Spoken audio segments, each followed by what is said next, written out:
হতাশ হলেও রাগ ক্ষোভ নেই লিটন দাসের। মেনে নিয়েছেন নির্বাচক প্যানেলের সিদ্ধান্ত।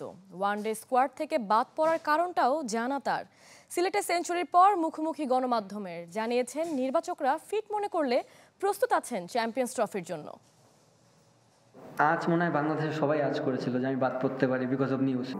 বাদ পড়া লিটন দাসের ভাবনা আর সবার মতো চ্যাম্পিয়ন্স ট্রফির স্কোয়াডে থাকবেন না অনুধাবন করেছিলেন। রাক্ষব অভিমান কোনো কিছুই নেই, ভাগ্যে বিশ্বাসী লিটন। আপনার আল্লাহ আমার ভগবান একই জিনিস, তো দেওয়ার সময় হলে উনিই দিবে, আমরা চেষ্টাই করতে পারবো, এর থেকে বেশি কিছু করতে পারবো না।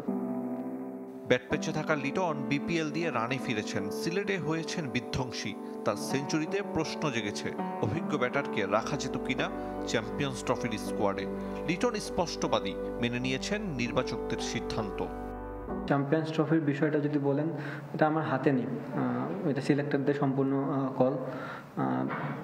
শুধু নট অনলি মি যে কারে খেলাবেন এটা সম্পূর্ণ তাদের একটা কল। সো আমার কাজ হচ্ছে এখানে পারফর্ম করা, যেটা করতে পারতেছিলাম না এতদিন। বিপিএল এর বাকি ম্যাচগুলোতে ধারাবাহিকতা ধরে রাখার লক্ষ্য। কে জানে যদি সুযোগ আসে চ্যাম্পিয়ন্স ট্রফির দলে। কি কারণে রাখা হয়নি এটা মিডিয়া খাটলেই পাওয়া যায় যে কি কারণে রাখা হয়নি।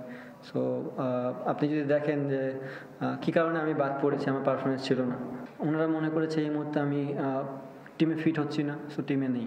যদি তারা আমার খেলা দেখে মনে করে যে আবার যে আমি ফিট হওয়ার মতন, তাহলে হয়তো তারা কামব্যাক করাতে পারে, বাট সম্পূর্ণ তাদের কল। টুর্নামেন্টে বাংলাদেশের সম্ভাবনা নিয়ে নীরব লিটন দাস, তবে ঢাকার আরেক সেঞ্চুরিয়ান ওপেনার তানজিদ তামিমকে জানিয়েছেন শুভকামনা। টিমে চান্স পাওয়ার জন্য best of congratulation. Ariful Islam, channel 24।